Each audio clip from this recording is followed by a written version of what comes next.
ছাদে চলে আসলাম।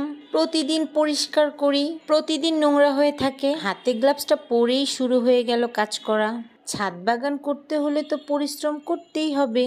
কথায় আছে না, যত গুড় তত মিষ্টি। কথার কথা হলেও এটাই সত্যি।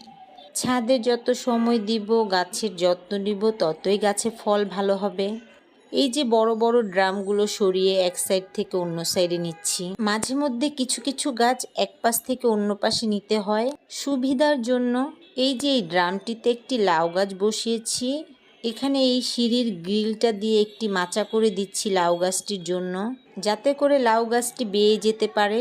এখানে সিম গাছও বসিয়েছি, সিঁড়ির গ্রিলটিতেও বেয়ে যেতে পারবে।